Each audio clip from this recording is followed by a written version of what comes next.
Good evening. Good evening. This is the Police Accountability Board for Prince George's County.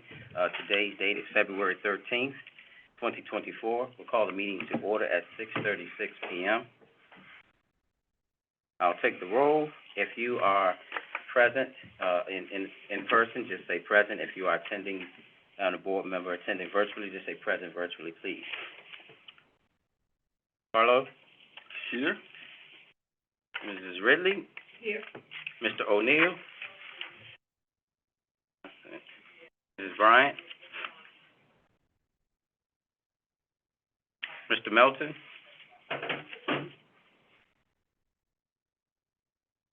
Mr. James? Present. Dr. Coleman? Present virtually. Thank you, ma'am. Mr. Bergamini? Yes, I'm here. Thank you, sir. Daniel Jones? And Tamika Springs. All right, we do have enough, and Kelvin, I am here, so we do have quorum. We can go ahead. Hopefully everybody got an opportunity to get all of this documentation for tonight's meeting. Mr. Melton? He's present, okay. Perfect time. That was too. No, he's present, don't listen. She's messing already. Yeah. Wow. All right, so we'll go ahead and move on to the next agenda item is the approval of the minutes. Did everybody get an opportunity to review those? What did I just have? What did I do?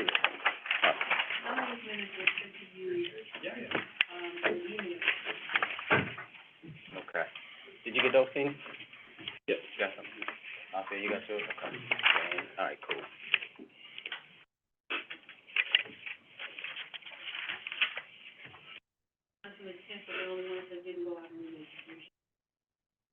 Oh, okay. I was going to do that. All right.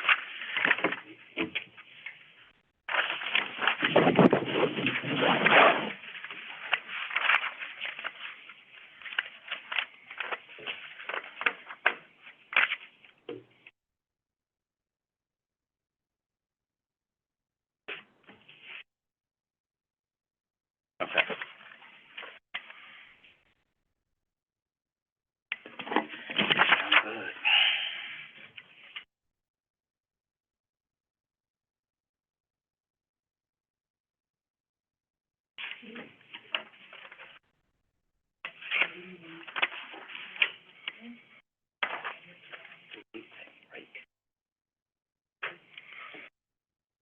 I'm good. You just write it and let me know. Let me just go with that.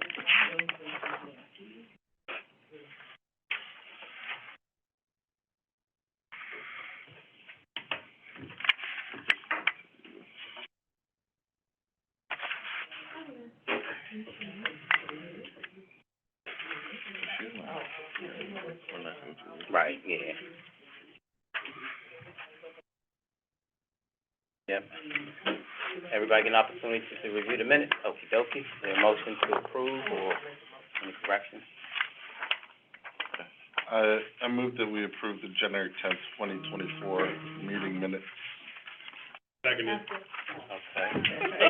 Danny was quick to it. Motion made to approve the minutes from January 10th by Vice Chair Sanchez, seconded by Mr. Bergamini. All in favor to approve the minutes from January 10th, say aye. Aye. Dr. Coleman, you can just throw your thumbs up if you want to, or your hand up. Okay, cool. Any opposed? Any abstaining? All right. Minutes are approved.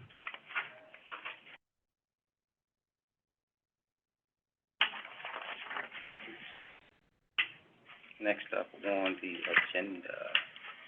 We have the other ones that were sent to you in the email. Oh,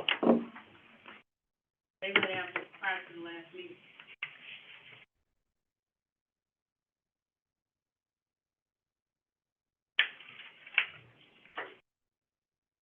Before the 20th.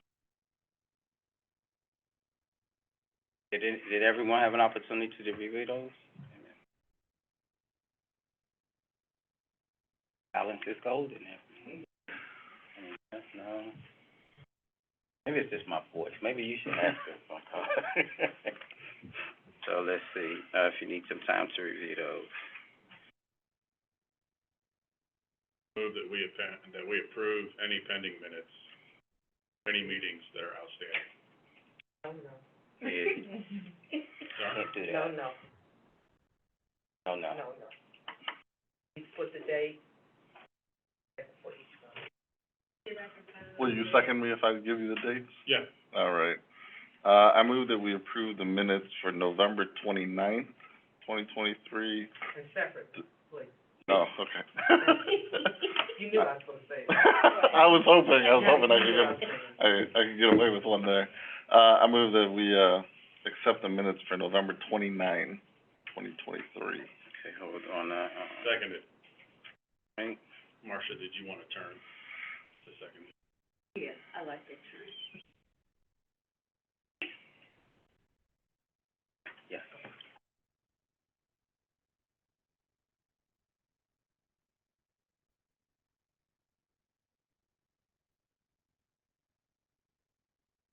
Any others? I was just looking at, okay, And I'm then good. Go ahead, I'm sorry. do you want us to vote on each one individually? Yes. Please. Got it. So, that was, the motion made by Carlo to approve minutes from November 29th, 2023, seconded by Mr. Vergamini. No. Seconded by Mrs. Ridley.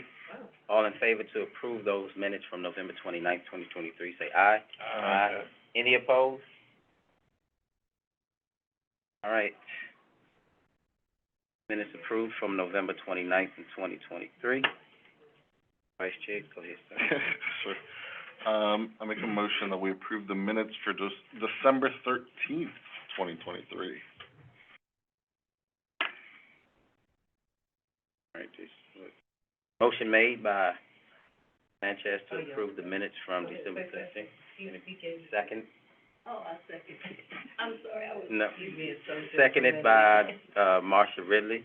Has everyone had an opportunity to read them? We'll take your silence as a yes. Okay, let me just pull it over. Oh, yeah, I looked at that one. Okay. All in favor to approve the minutes from December 13th, 2023, say aye. Aye. Any opposed? All right, cool. Minutes from December 13th, 2023 are approved. Someone wants to take the 27th, because I wasn't here that day for those meetings. Still move. I could move, but, you know, it feels a little... Yeah. Marcia, go ahead and do that one.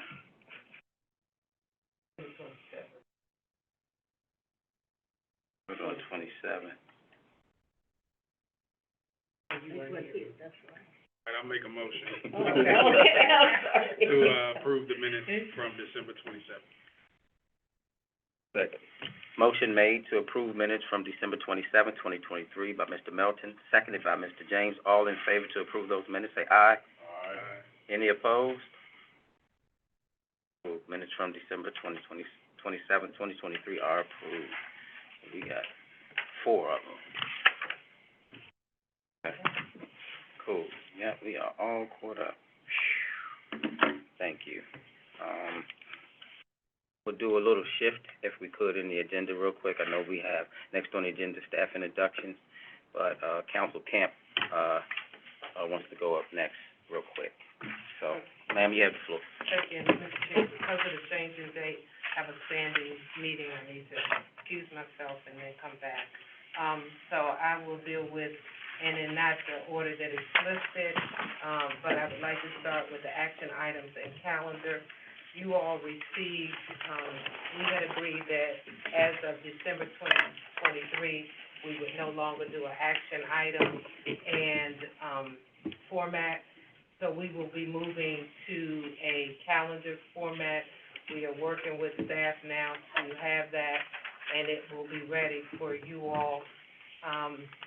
In February, part of what we wanted to do was wait. We knew we were gonna have, who you'll meet shortly, additional staff, so we wanted to give them an opportunity to weigh in on whatever that format, so that it would work for not only the board, but for staff. So, while we would have done it today, we thought it more prudent to wait and so that they could wait, so we'll have that done.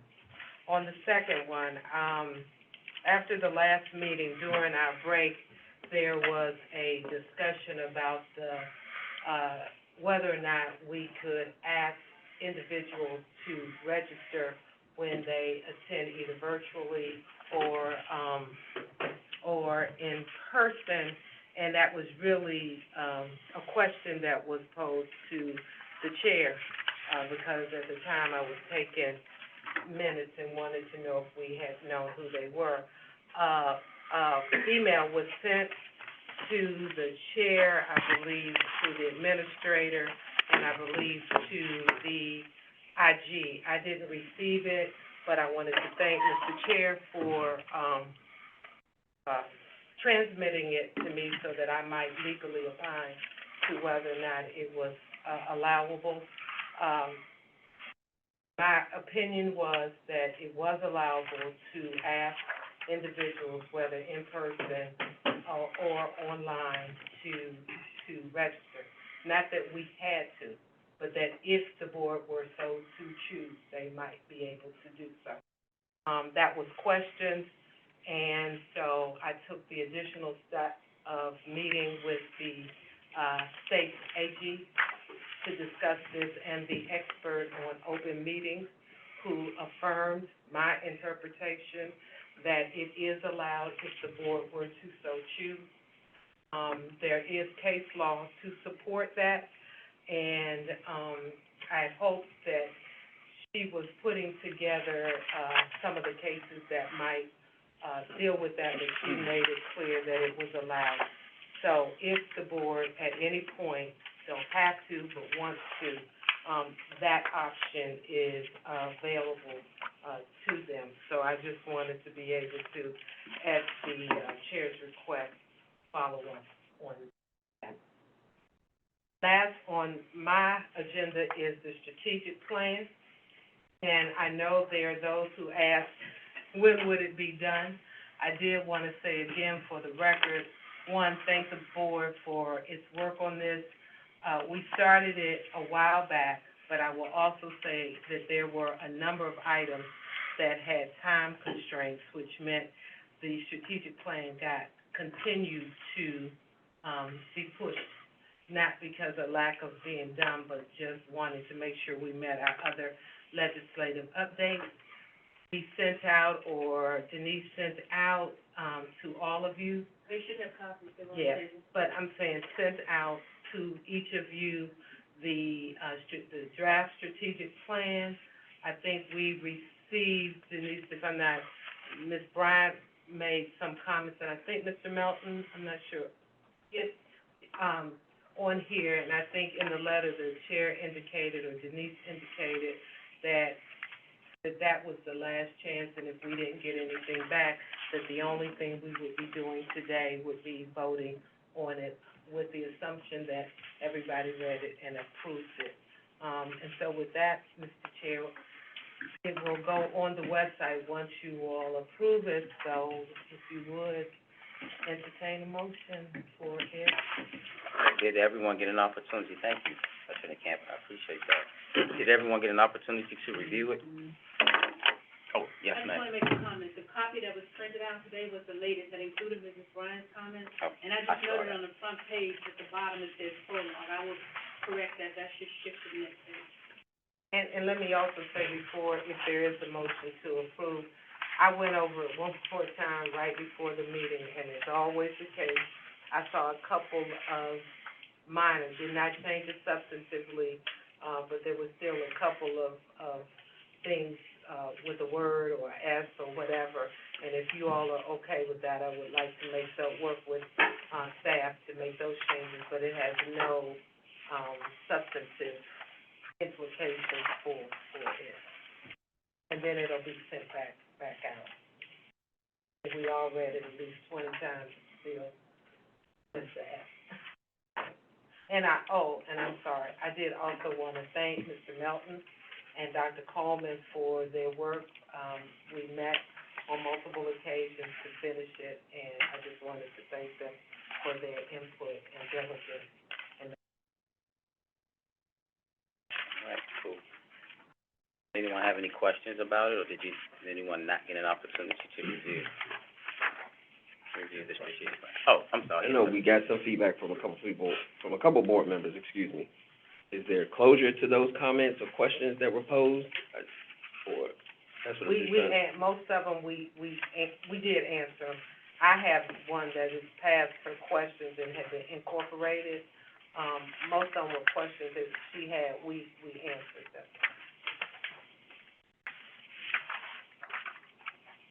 But, Mr. James, what I can do, if it's helpful, we did address each of the ones that was in there, because I think that went out to everybody.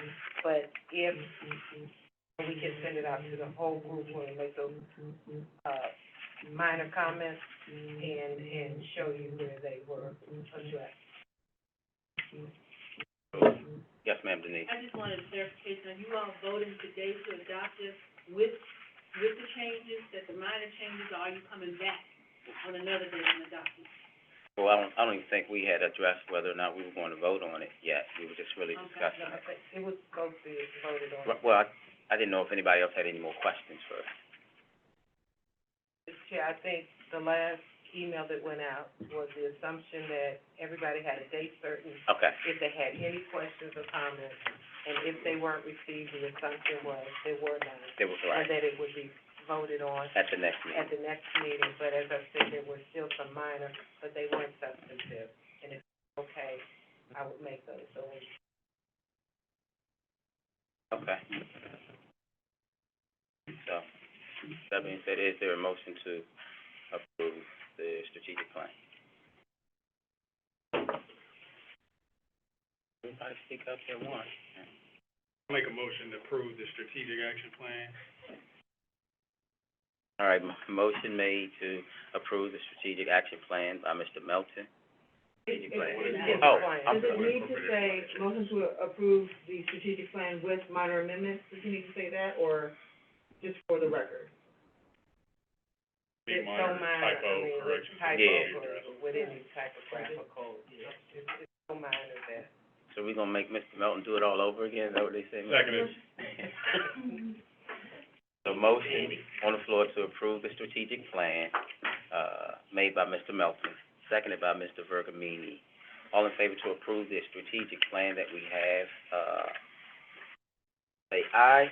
Aye. Aye. Aye. Any, Dr. Coleman? One thumbs up, okay. Any opposed? Okay. Any abstaining? Thank you. All right. Thank you again for all your hard work. All right, cool, thank you. My pleasure. Was that it for you, Attorney Camp? I think that was everything on my, Okay, cool. I'll be back. Okay, so we wanna circle back, before we do that, do we have any guests, Ashley, by chance? Two guests, all right, so welcome, to the guests that are viewing. At this time, we'll give you an opportunity to say hello, identify yourself, or if you would like to come off mute and just say hello. Okay, thank you again for attending. Oh, got one? Good evening, Board. Oh. Bauer City, Greenbelt Police Department. Oh, okay, thank you, sir. Well, Absolutely. Thank you for having me. all right. All right, next up, we'll go back, and I'll hand it over to Denise for a new staff introduction. Okay, and you all, anybody that's listening to this for more than 5 seconds know, I'm retired in March. That's not true, that's not true. What? Yes, I don't know how you don't know. Anybody that's been in my presence more than 2 seconds. Thank And you. we have new staff people. We fought hard to get a policy analyst and a general clerk, in addition to the person that's taking my place. So I'm gonna say the best for last. We're gonna start with our new, general clerk. I'll let her introduce herself and just for a moment, tell us, about your background. I'm a general clerk too. I've bounced around the county, multiple, offices. I've worked for county council, I've worked with family services,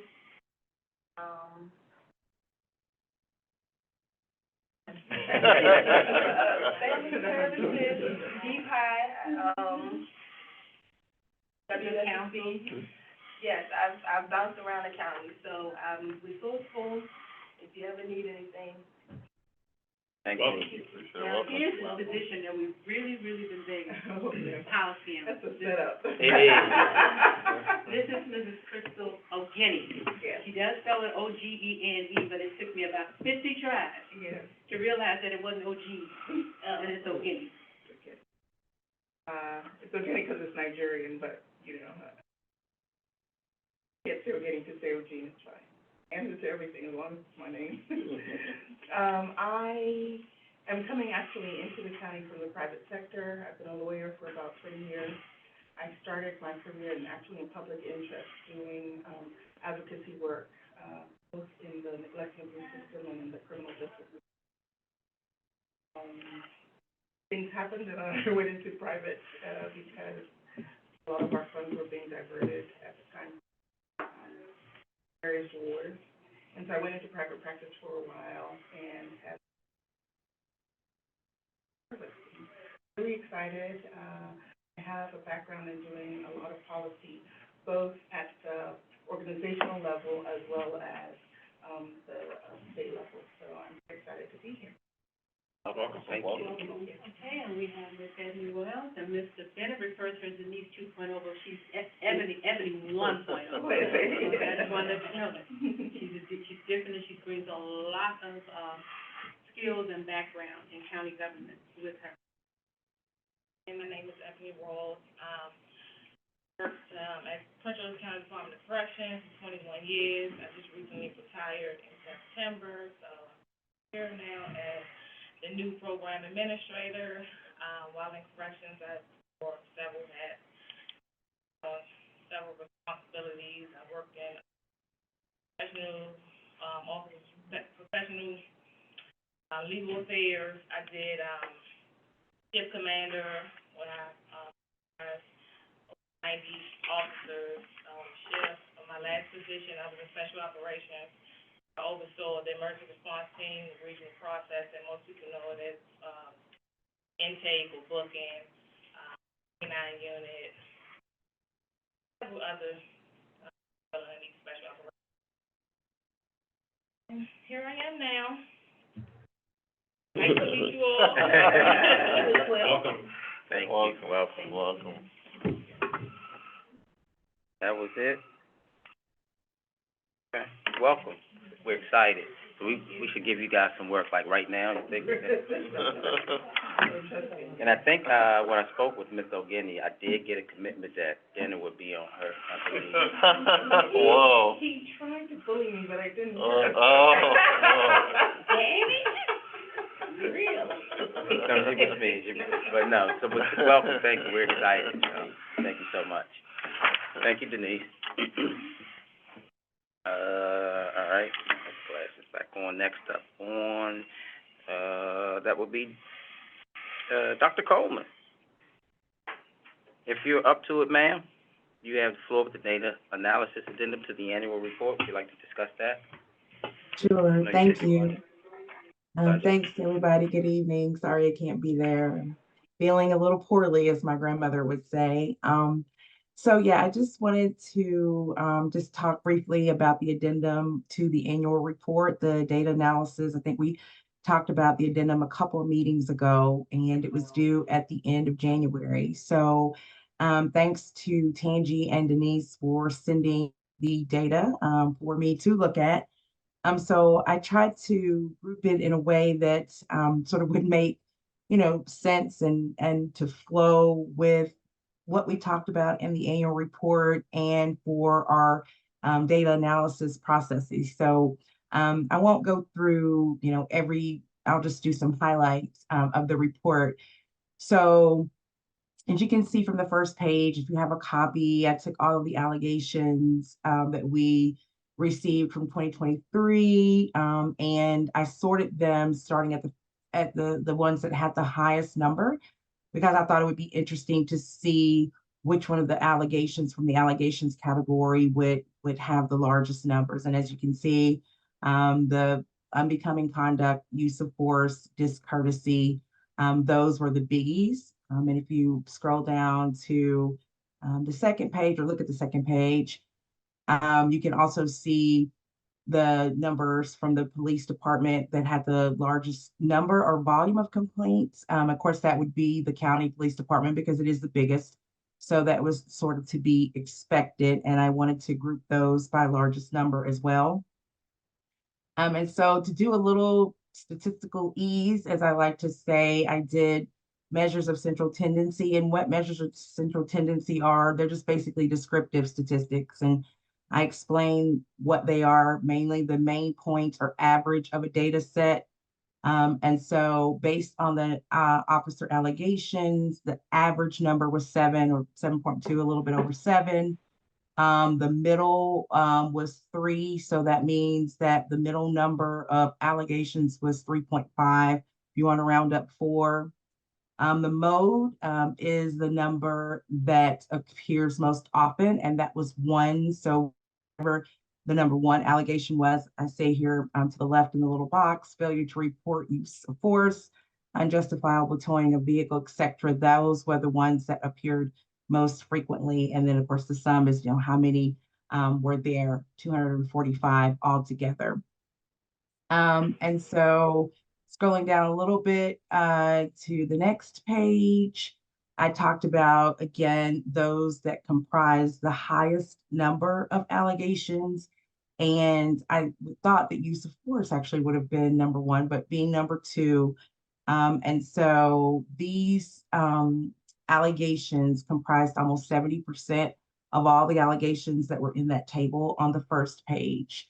And again, unbecoming conduct and use of force represented almost 30%, almost a third of all of those. So I think as we're, looking at cases and discussing the data over the year, that we really want to look, and I definitely would like some more information on the unbecoming conduct and use of force, some contextual information, because again, all we have here are just the numbers. And so contextual information would be helpful for us to know. And then also when we're trying to look at relationships of why these are maybe higher than others, having that additional information will really, really help.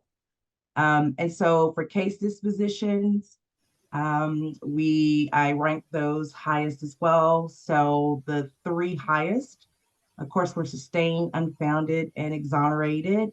They represented almost 50% of all the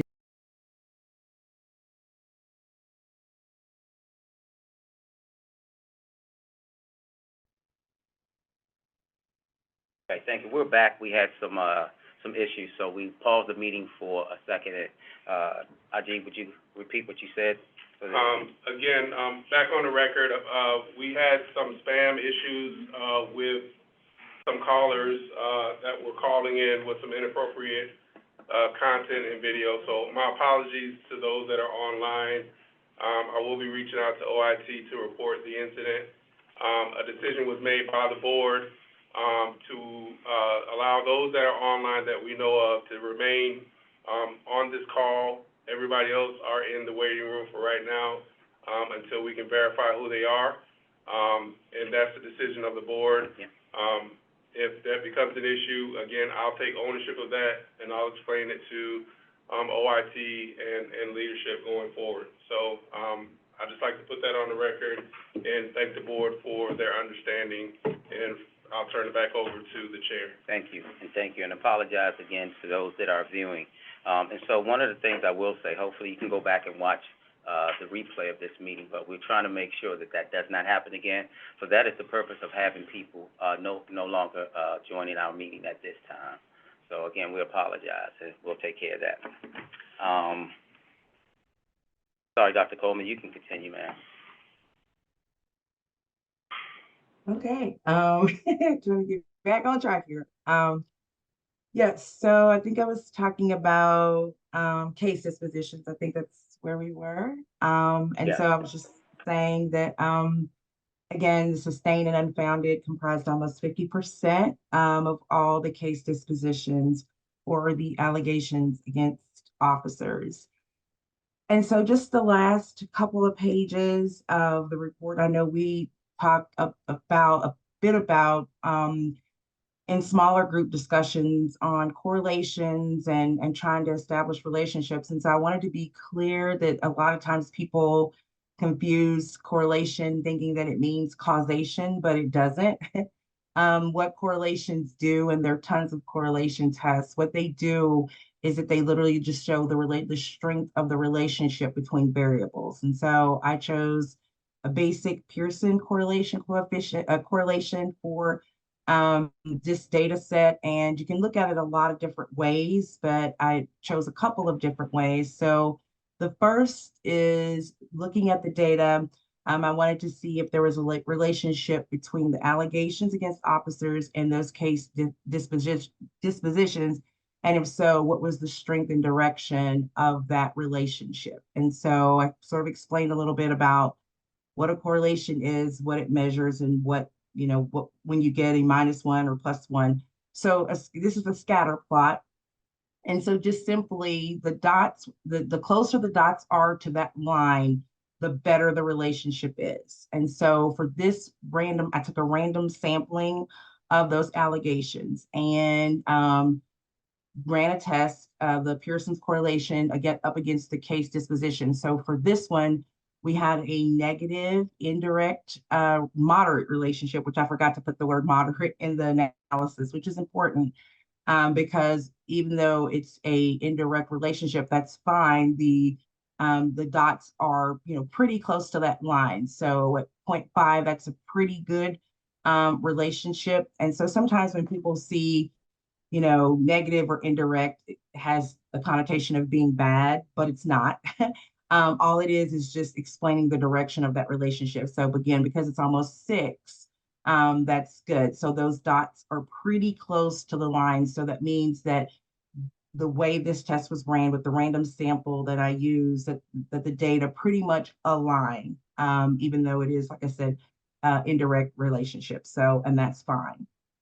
So for the last one, I took the highest number of allegations up against those case dispositions, and it was a much stronger relationship. It was a positive direct relationship, and it was 0.9. So if it's from -1 to +1, and it's 0.9, that means it's almost a perfect relationship. And as you can see by the scatter plot, those dots almost are all the way through that line, except for a couple. And so that is to be expected because these are the highest number of allegations.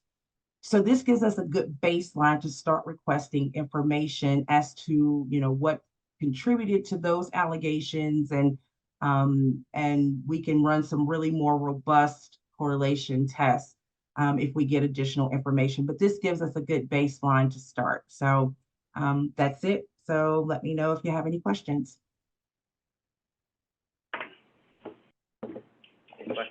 Got a question. Yes, sir. Dr. Coleman, I have a question. I'm just trying to make sure I'm following it correctly. Not necessarily the issue with the statistical analysis, but you used allegations and complaints a couple times. So I'm trying to make sure I'm following allegations versus complaints. Do you understand what I'm saying there? Because we have one number for complaints received, and now I'm saying a different number for allegations. And I'm just trying to sync up what's in our report to what's in this data analysis. Sure. So yeah, so it's 2 separate numbers. We've got the allegations against the officers, and then we also have the police department complaints. So I'm not sure, like I've sort of had that question. I'm thinking they were separate. So since they were parsed out by police department, it's like, okay, people make the complaints, and then what were the allegations within those complaints? And staff want to, jump in and provide any additional clarification. So that's the way I sort of looked at it as I was grouping the data. If I may, from an ACC standpoint, I think, Mr. James, what you're asking, maybe this can answer it, is that the complaint may be large, for one thing, but they may have like 4 different allegations. 100% there with Right. just trying to sync it up with the report. Like our report says we had 104 I see complaints for the year, but the data here says is based on 224 allegations. And so I'm just trying to sync it up because they're not reflective of each other. One is complaints, which is, I Right. think, is our purview. Right, Then it talks about allegations. Within those. right. So, so I can make a complaint, Yeah, right, and then that complaint, the department may have found additional. I agree. I may make a complaint about just discourtesy. The Right. department may have found several things. I Right. think we just have to clarify that so that the community understands the difference between the complaint and allegation, because the numbers don't match up. Okay. Yeah, and So that's not sort of uncommon because it's like what Kelvin said, and statistically, would be called a duplicated count. So you could make one complaint that had 10 allegations in it. So I'm not that surprised that the numbers didn't match up, but that's where the additional information comes in. I think that we sort of need to parse out and clarify, and I think we have a good opportunity to do that this year now that we're starting with the baseline. I think that we can educate the community Right. in that as well. So we can make a distinction somewhere potentially on the website to say complaint and give, definitions for what complaint versus allegation means, something like that. Is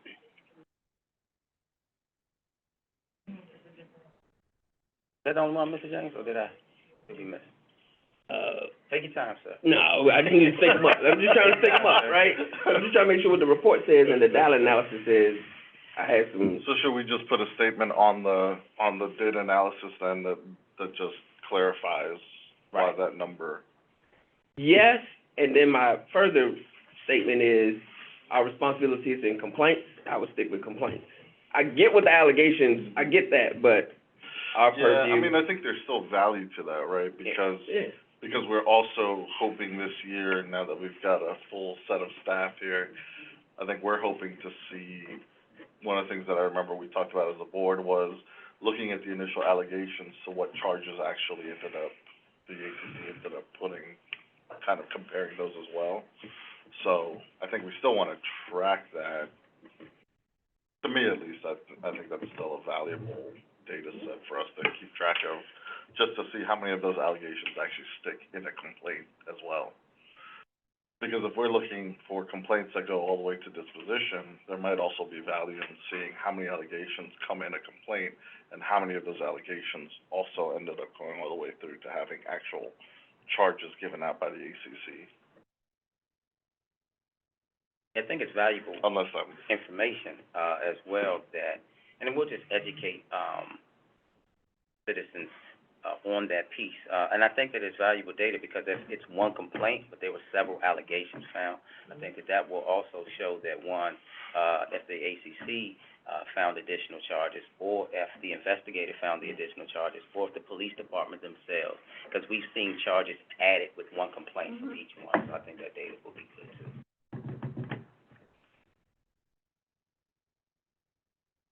That sync, Mr. James?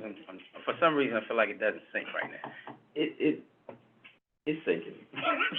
I think I'm trying not to be so close to it that I understand that the layperson doesn't.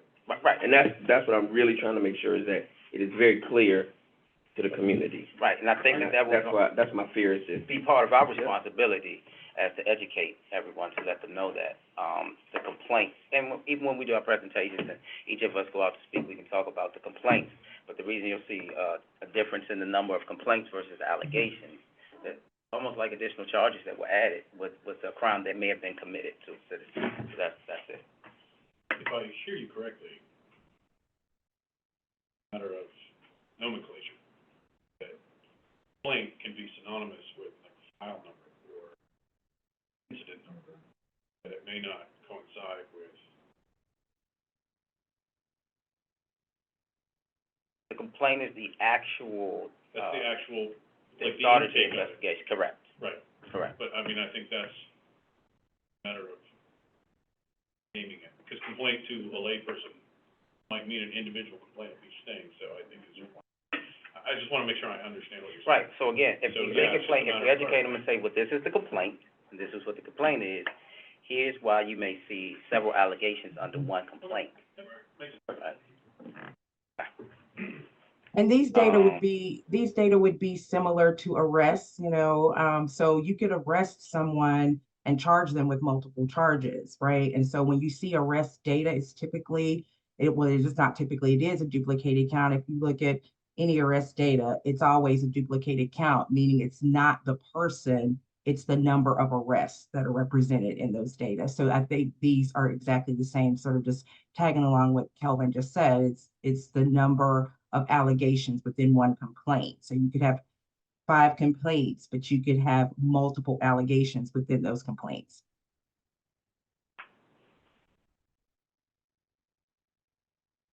Okay. Yes. Any other questions on that? Thank you, Dr. Coleman. Thank you. I have a question. Oh, I'm sorry. We discussed it, and now can I transmit it?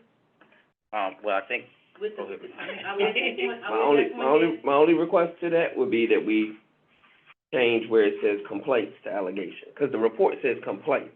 oh, And so let's change it so it says, based on nomenclature, that it actually refers to allegations. okay. Does that make sense what I'm saying? Yeah. So it should be number of police agency allegations, as an Okay. example, just. Okay. Did you hear that, Denise? Yeah, Dr. Coleman, you have the original file, I only have the PDF. Can you make that change and send it to me? Sure. We're okay if she makes that change, Mr. James, and then Mr. President? Okay. So Denise, yes, Okay. after we receive So when I that, get that, I'll transmit it Yep. to the council and the county exec. Yep, thank you, Mr. James. Got it.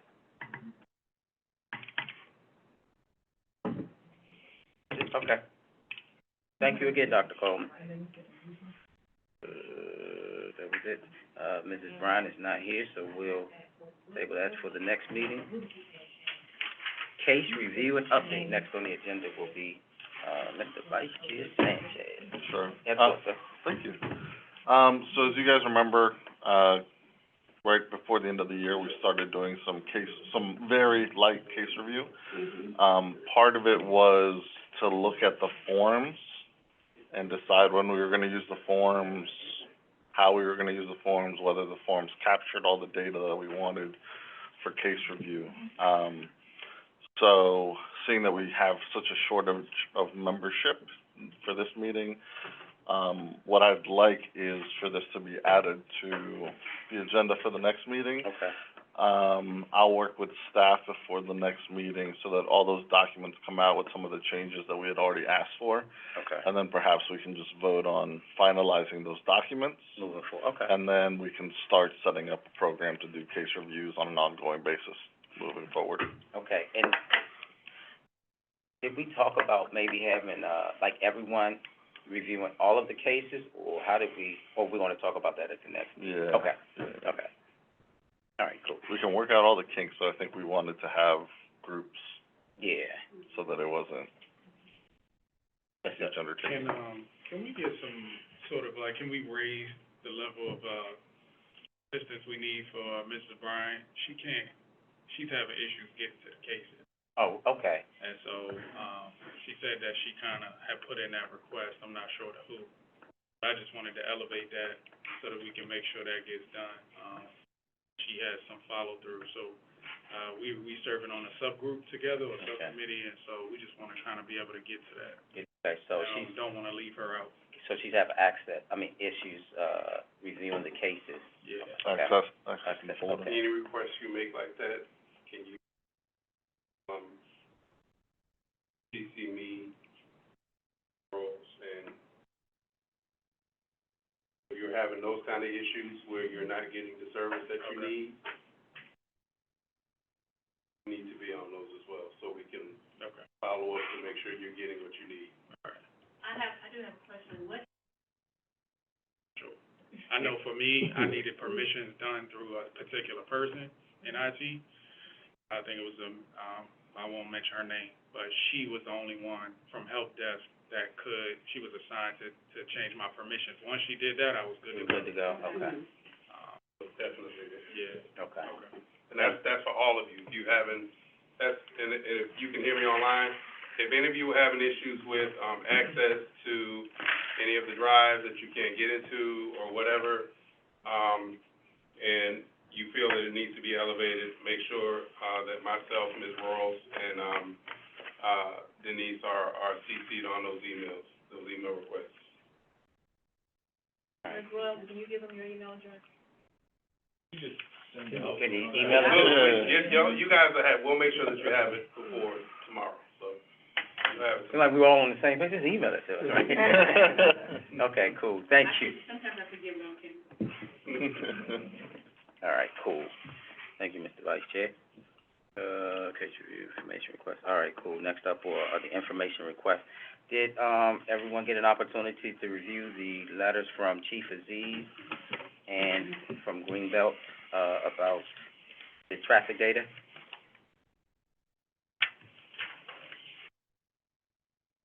See, let me see. I know I saw it. I did read it. Did you see it, Mr. James? A copy should be on the table. Really? I don't think so. That single sheet that I had to copy? No, You said, James, you didn't copy it? I did. I didn't see it. that was the Anne Arundel letter. Oh, I'm sorry. Yeah, I got that, but I didn't get green though. Okay. So, did you get, was it emailed? Yeah, we sent an email to everybody. I think, Okay. at the last meeting or the meeting before, we passed out copies of the response. Yes. Okay, so I did, January 10th meeting, right? so can we discuss the Greenbelt one, if that's okay? Yeah, the opportunity.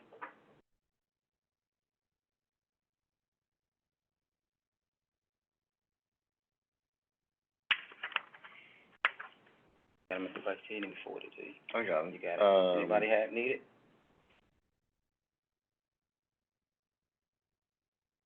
From what I can see, I think it was just the three of us that were on that Oh, one. okay.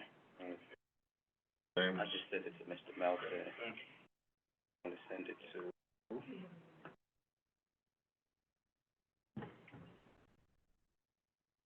Marcia, okay. I need it as well, Chair, if you Yes, can send ma'am. it. Thank you. Absolutely, yes, ma'am. Danny and Alvin Brown. Hey. Okay. And you have it, Carla? Yes. Okay, cool. So it's coming to you guys right now. All right, cool.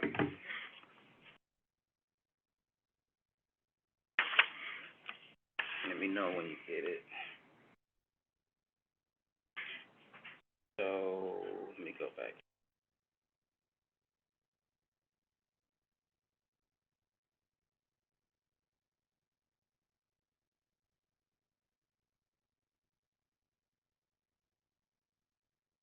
Right.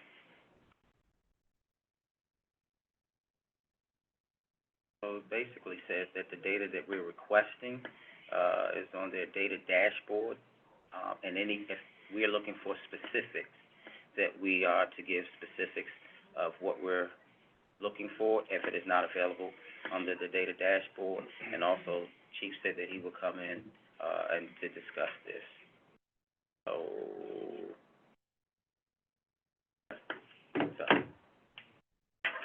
I give everybody an opportunity to review. Mr. James, I know you saw it, right?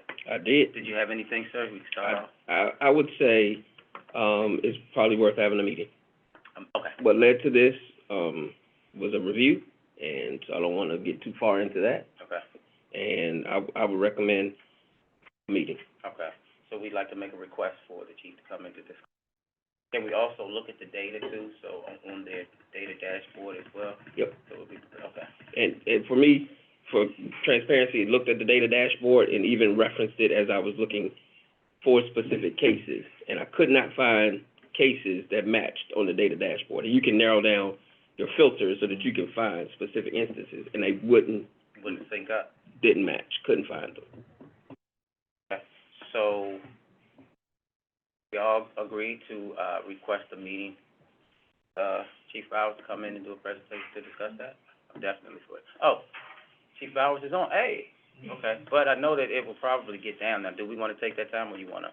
Well, just out of curiosity, do we need the meeting with the chief, or do we need the meeting with an IT? Or a representative, somebody that could answer the Yeah. technical questions? Or are you looking at I would- policy questions? I would leave that to the chief to make the determination on whether it needs to be an IT person, but we can provide some specifics to lead up to the meeting, Mhm. and then be able to understand with that clarity. Yeah, Just so that we have the right person in the room if you wanna be asking questions, right? yeah, and he put it in his. But we can give the response. scope, so that Yeah, that's he what can I make mean. determination. Yeah, he put it in his response that he would come in and be the one to what that, so. Bowers, you're on, correct, sir? Yeah, absolutely. Okay, so we will, go ahead, sir. I'm available whenever you guys want to meet. You know, I think from my perspective, knowing what you're looking for, so we can make sure that you have the right data, and be able to provide some context as to what it might be, that you're interested in seeing. Okay, all right. So, I guess we can discuss that, Mr. James, if you wanna do that potentially at the next meeting, would you be, is that when you're gonna be virtual, or would you be here? That's why I wanna make sure before I Okay. even give you a commitment. Okay,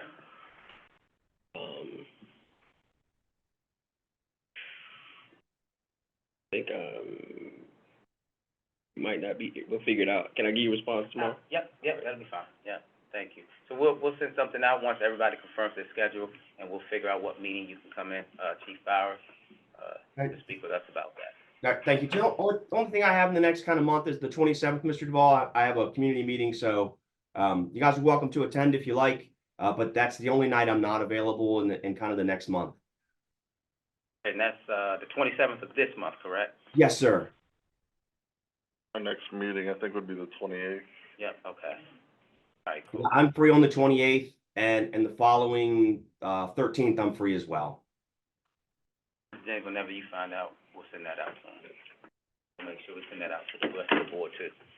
And then, do you want to work on I can send a specifics. scope? That way the scope is defined, that's not a problem. Okay, cool, Great. thank you. And we can all, take some time to review the data dashboard, so if we have any questions. Yeah. Then, would it be okay, Mr. James, if the questions that we have, we send to you, just so we won't be making duplicate questions? Is that okay? Yeah, just Okay. let me know whatever. All right, cool. Yeah. Thank you again, Chief Bowers. Absolutely, thank you. And I'll take a look at the dashboard and see why the data is not populating. It should Okay. be. We've had some issues with it, but I'll take a look at it again. All right. Thank you. Sure, you're welcome, thank you. And then we have the letter, response to the letter from Chief Aziz. Did everyone get an opportunity to review that? Did that one, Mr. Milton? Yeah. Okay. I know we received a letter response back. Danny Jones was helping lead up our response to it, Okay, our reply to that, so okay, I don't wanna speak for him. okay. Yeah. So you wanna table that for the next meeting? Okay. Yeah, and I'll follow back up with Mr. Jones. I guess we can just reply back to that email Yeah. chain. Okay. We'll get up and have something for the next meeting. All right, cool. That. Okay, cool. Looks like Dr. Coleman next up on the agenda. You're back, ma'am. You all over the agenda this evening. You are next up about administrative hearing board appointment. We may have to go into closed session. Would you like to discuss that? Actually, I think we should table it, because I have some follow-up questions. I need to connect with staff, so, may we table that until the next meeting? Yeah, so we got 1, 2, 3, okay. Now, I did provide you a copy with her vetting. Yeah, we got that, so we'll go ahead, So you don't want to discuss that now? we'll go ahead and table that. Did anyone, we got no questions, new business outreach schedule, Sanchez and Ms. Allen? Sure. All right, so, I think everyone should have received an everyone, all members of the board should have received, an email from Ms. Allen regarding, Mr. Bennett's going out on tour, so he's, coming to a meeting near you. And so I think, and Mr. Bennett, maybe you could clarify first, because I had some questions from Ms. Allen, and, I'm glad you're here today. I know you've had one meeting already that you've attended. There's one that's coming up on Thursday, and then you've got a couple in March. potentially, how would you see the role if members decide to attend? Is it just we attend, show our face? Do you need us to be able to speak, provide an overview of what we do? Like, we're just trying to get a sense so that we can figure out who's available for those meetings. Oh, no problem. So,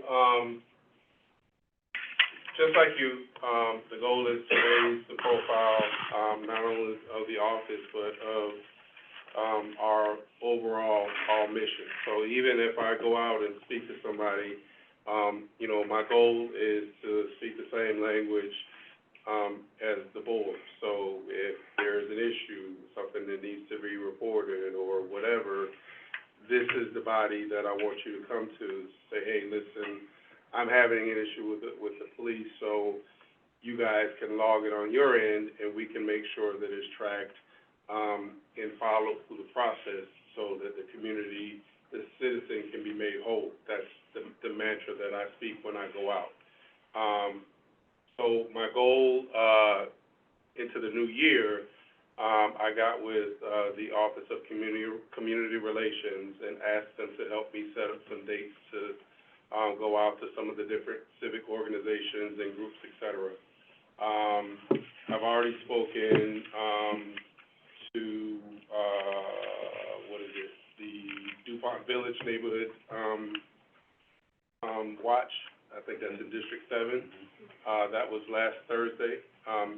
That was online. It was just kind of, again, a basic overview, and I gave an overview of the entire office from what the IG side to the PAB side, meaning what you guys did, to the ACC side, to the hearing board side. So it's an overview of the entire office, and again, I always back it up with how I try and draw the citizen in. This is how you can help. This is how you can report, et cetera. So when I go out to speak, the question is, how can you help? Absolutely. Yes, so when I'm talking, I do talk about the PAB. Guess what, board member? Tana, the spotlight is yours. Now you can speak on the PAB and the role that you play within this cog of the machine. You can talk about the things that you bring to the table, you know, the recommendations that you guys make and your processes, your thought processes as far as this process goes. I don't take this as like a mine, you know, speaking engagement as far as that goes. I think collectively, you know, again, this is still one machine, and I take the mantra of we're operating, you know, as such, as you know, as I'm going out and saying something, I will never deviate from what, as I see you guys and how you guys operate, what I'm saying, it should line up exactly to what you guys are putting out. So as I'm speaking to these groups, whether it be, you know, one of you, all of you, two of you, anybody should be able to come in and say kind of the same thing and be on the same page as far as that goes. So, yes, so I do have some engagements that are coming up. Tangi is going to put them on the calendar. I welcome you guys to come, plug yourselves in. I'd be happy to, you know, introduce you to the process. You know, some of the events I may have access to a PowerPoint. Again, like I said, there's a PowerPoint, slides that talk about the PAB.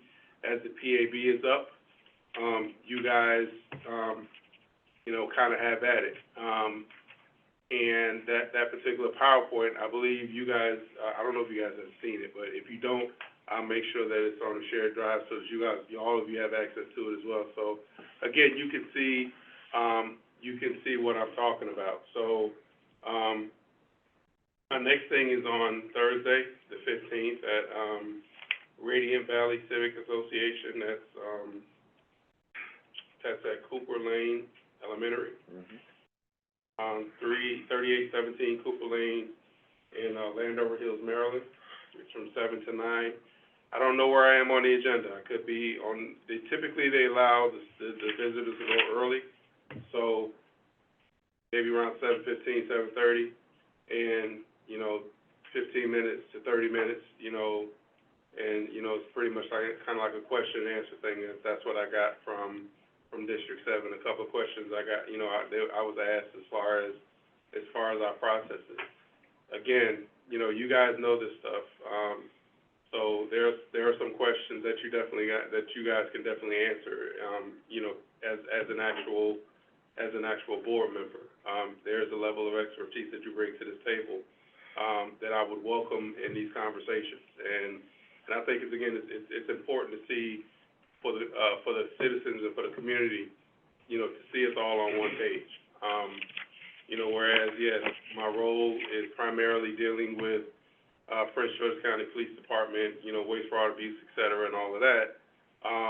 But, you know, I still have a hand in the overall police reform measures of the other 27 law enforcement agencies within the county, which, you know, you guys oversee all 28 as a PAB. So I went the long route to answer that question, but, yes, I would definitely welcome, any one of you, to accompany me to any of these, particular, venues that I'm asked to speak at. I believe they're gonna schedule me somewhere between now through May, something like 20 or 25, but it's going to be added on throughout the year, so there's going to be quite a few. So I'm hoping to see all of you at some point, throughout this process. You know, I just think it's important for the community to see you guys and engage with you guys, on a one-on-one basis. So, any questions? Thank you, Mr. Bennett. So I guess with the chair, we'll talk about, setting up a schedule so that people can go if available. Obviously, it'll depend on everyone's availability to go there. But we'll keep that up. We'll send something out via email. And Radiant Valley, my mother still lives there, so. Oh, okay. But I'm busy on Thursday, so I can't make it. So I'll tell your mom that you don't wanna go. Yeah, you let her know. But and they're all throughout the county as well, which is good. So I think we've got members from all over the county, so we'll be able to have people nearby. So that's one. We'll connect back with you and give you a list of who you can expect to be with you at certain meetings as the schedule goes on.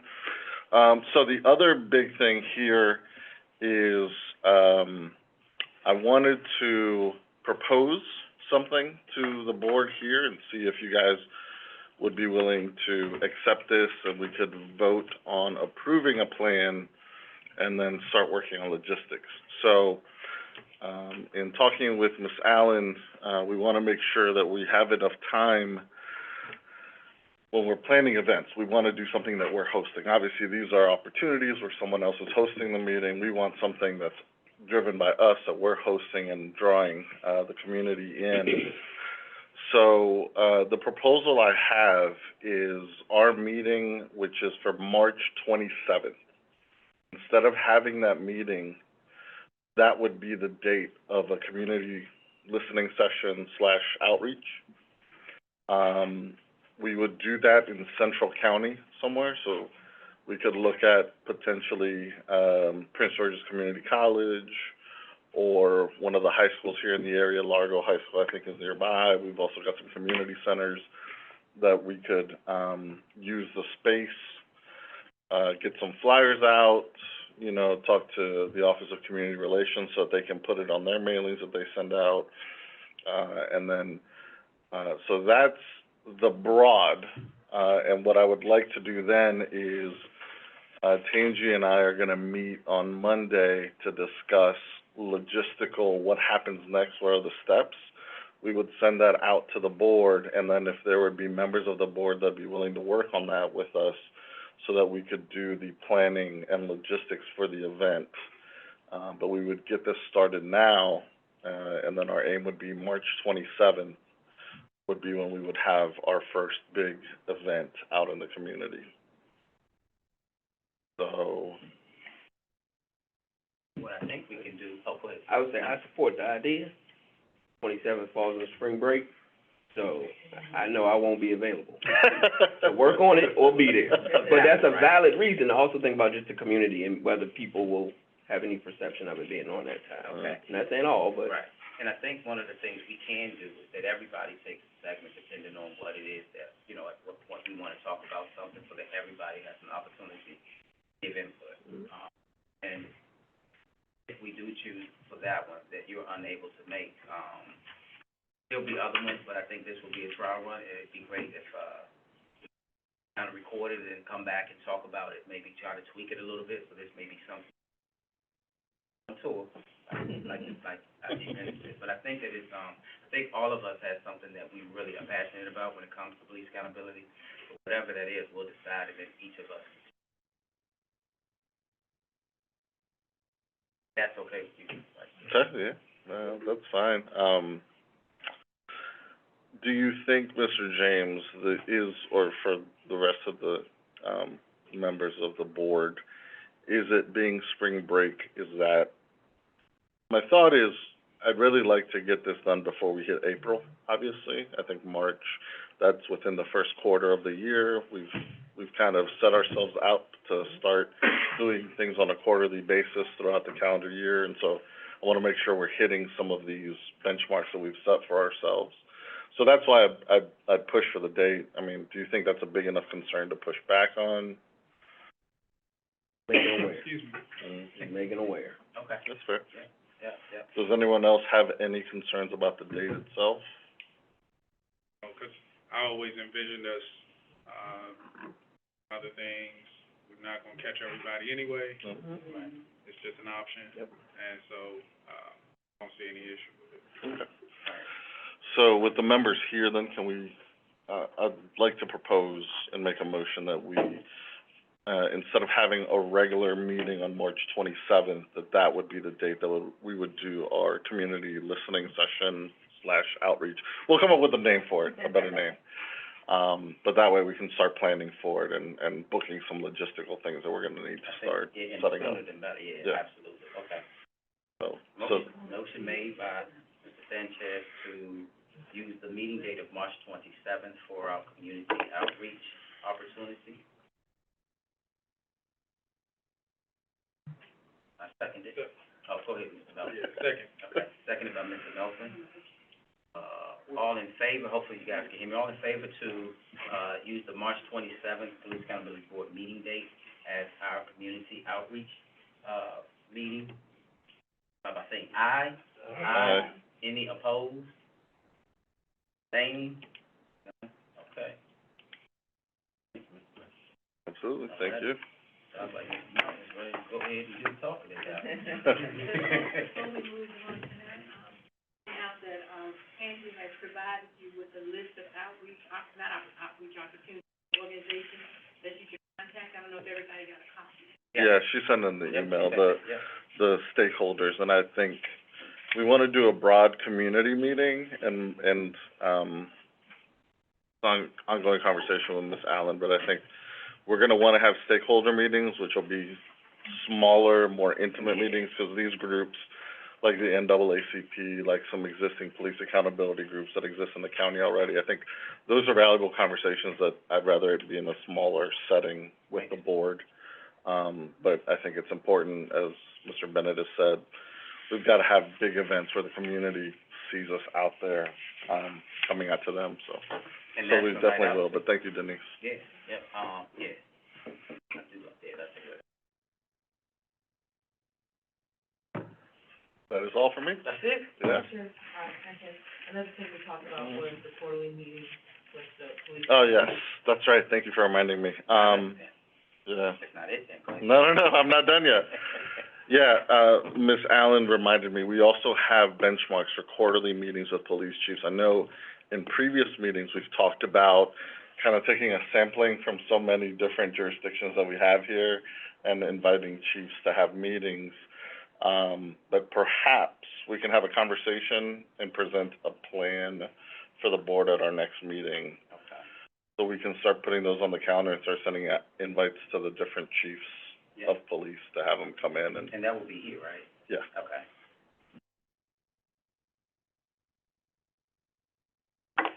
I really like, and I think this year, Thank you, Ms. Al. with the data and a lot of the things that we were mandated to do administrative wise, I think that now we can start getting into the meat and potatoes of what we're supposed to do with data and policy recommendations and things like that. And community outreach, I think, is going to be, one of the big things. I do believe that once we start that process, we're going to start receiving requests to attend, events and meetings.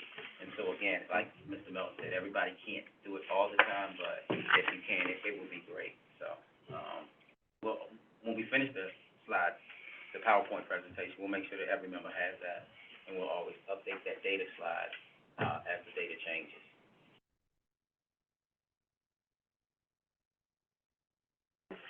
All right, cool, thank you there, Mr. I'm next up with meeting attendance. I don't know what that is, but I attended the meeting. No, Try about last. Marva asked me to put that on the agenda because of the situation we had the last meeting.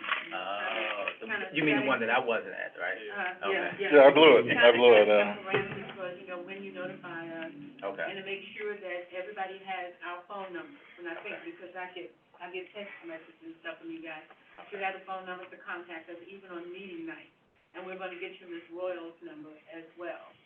So we know well in advance, and we have enough time to inform the public and other members who are traveling here, okay, that meetings have been canceled. okay. So, yeah. So I'm thinking maybe if we had an Outlook calendar, we just create that too, take a look at it.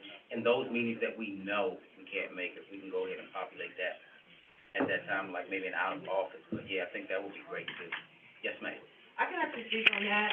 There is a PAG board member's calendar, on Outlook, in your Outlook, not on Teams, but in your Outlook. Okay. So, some of the meetings that the IG is going to, we can put that on there, the 27th, we can put that on there. And then as you RSVP, I can also put that on your personal, so if somebody goes on the 15th, I can put that on your personal calendar. But take a look at that, and then that will help us stay on track. And maybe, I don't know, if there's another application or something, maybe download on our phone, maybe we can just text the whole group, let them know. Just not gonna be there. Group me? Oh, I have that. Well, with that being said, maybe, our legal counsel or our attorney here sitting next to me, our new attorney, does that violate the Open Meetings Act if you say something as simple as, hey, everybody, I'm not gonna make it? Mr. James said no. And then that would be, yeah, I mean, Yeah. it's just It's informative. not we're not deliberating business. Right, we're not Okay. talking about it. Okay. See, we got some other attorneys in here too now. Okay. We start, right? Yeah, right. Policy, but she is an attorney and a judge and a Supreme Court justice. Yeah, right, okay, so, yeah, so that we can avoid that, because people do travel, they have family commitments, so we wanna make sure. So thank you for that.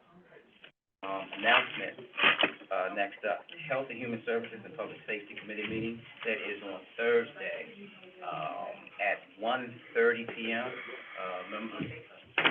Yeah, this Thursday. I sent the agenda out there. Okay, so there you go, so if you can make it, great, the Vice Chair of the Administrative Charter Committee, Mr. Sanchez, myself, Ms. Camp, and staff we're gonna have a presentation, so what I'll do is I'll get a copy of the presentation, it's a little big, that we've, exec's office and the, county council, just to make a presentation. I'll make sure that everybody gets a copy of that, sending that out. Danny first. Is that the PowerPoint presentation? Oh, you sent that? No. No. No. This is. I was just gonna say that in the agenda that I just sent out, it has a link to the PowerPoint. So. No, I didn't do that. Well, that's different than the one that's Yeah, been worked yeah, on. this is giving some specifics of, It's both different. ACC and the PAB, something that, the county council wants to have discussed. And I don't know, this may be something that we'll do every year, just to give them an update, particularly after the annual report, is published, and things like that. And Mr. James, if I'm not mistaken, did you mention the Anne Arundel County PAB recommendations, was that you? Yeah, it was sent to me, I think it was, a copy of those was placed on the table for everyone to pick up, so I don't know, Dr. Coleman, if you have it or not, I don't know specifically. It may. Actually, you do, based on this email printout, so it would have been distributed to you. Okay. Did everyone get an opportunity to look at that? Thoughts, questions?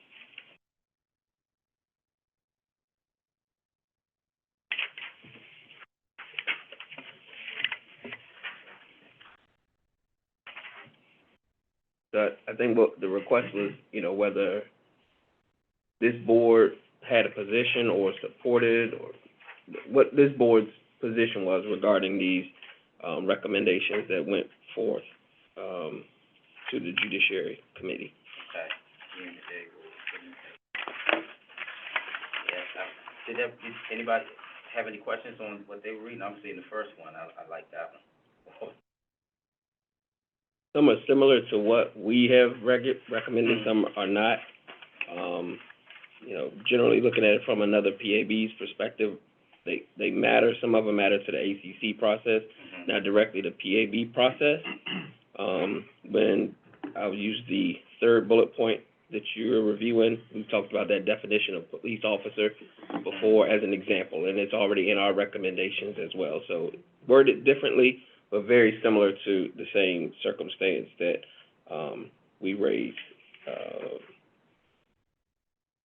James, if I may weigh yes. in for a second. So, just for some clarity, back in November, we had a meeting, several of the PAB, ACC, whatever they call it in the various counties, within Maryland. Kind of had a cohort, if you want to call it that. We actually had it in Anne Arundel County. And, a lot of the discussion centered around, a lot of the topics in that particular email. As I read it, it was kind of what we talked about, in that meeting. So, I know one of the things that I brought up was that definition of a police officer as far as the chief goes, because that's one of the things that I kind of hung my hat on, because I had a particular issue with a case in terms of that. So again, not sure what the board's position is, but just know that yes, Prince George's County did weigh in on some of the verbiage in that particular email, because it was a collection of different ideas across the state. We were there in Montgomery, Clark, of course, Anne Arundel, and some other ones that I can't think of off the top of my head. But that said, wanted to share that with the board. So as you discuss it, you just had it in your mindset, that it was a collection of thoughts from, different entities, staff-wise, across the state of Maryland. Thank you. How often does this, well, let me ask you this, does this cohort still meet? Well, it was kind of, ad hoc. It really started through email. And as the email got bigger, it was like, hey, we probably need to meet. And then when we met, we said we probably need to do this more often. So I think we're looking to do this maybe even quarterly at some point. And, hopefully, we can bring in a few board members as well. Because, staff is staff, we do but you guys are the, you guys kind of make the sausage as far as that goes. You make the stuff, you make the recommendations. So that said, the next one that happens, it probably should happen soon. I'll get with the administrator and make sure that the board knows that it's going on, and if you can attend, Same thing with the Hawks, or I would love for you guys to just show up and have input on things like this, so. But I just wanted to say that, to put that in the back of your mind as you discuss it. So what does our formal support look like? Is that a letter in response, affirming that we support, or? Sorry. When I read this email, what I saw, it was the chair of Anne Arundel that sent the annual report that has recommendations and then highlighted recommendations. I mean, to me, in our annual report, we have the recommendations. We have a formal document that's in the appendix that lists out all the recommendations that we worked on. So I think if there are members of our delegation from Prince George's that are asking for our recommendations, I think we can do exactly what Anne Arundel did and just say, here's our annual report. In there, you'll see the recommendations, including there's an actual appendix, I think it's Appendix F, which has the letter from the chair that went to the county council that said, here's our recommendations for changes that need to happen. So, I mean, to me, I don't see that they were necessarily saying anything beyond, here's our annual report and here's the recommendations in our annual report. I think we do the same thing. We just say, here's our annual report, Right. here's our recommendations in our annual report.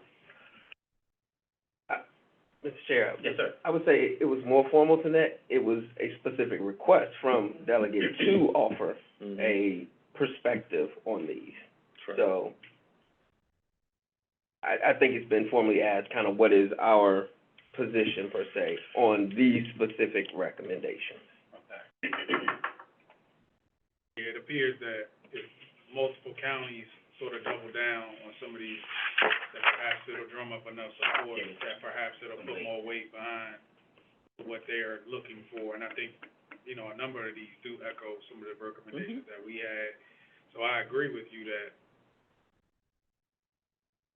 community and for other people, we kind of have our recommendations and we're pushing them on our own, but I don't know that we say anything to the Judiciary Committee.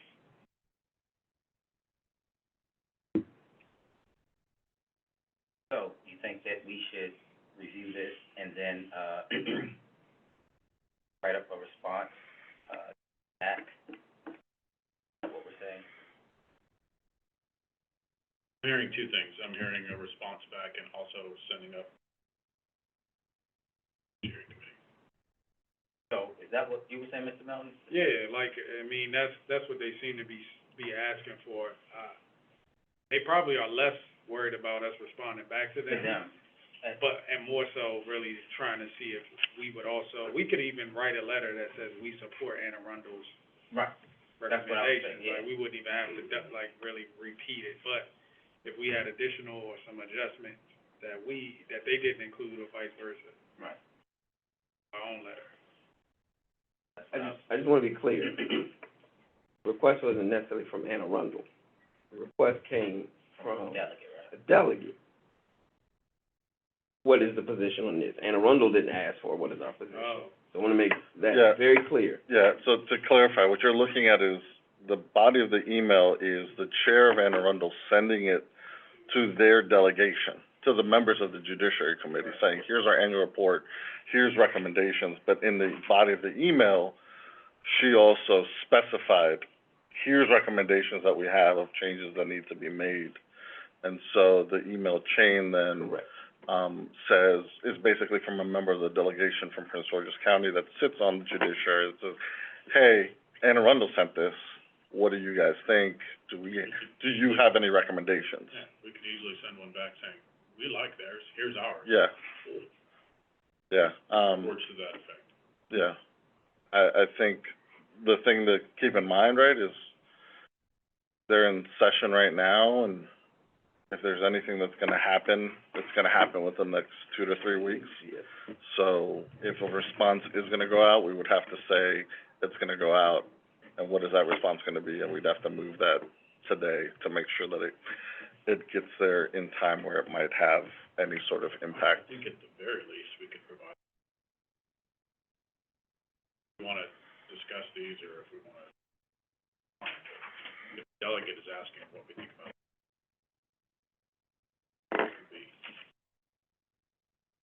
I don't think there's any of these.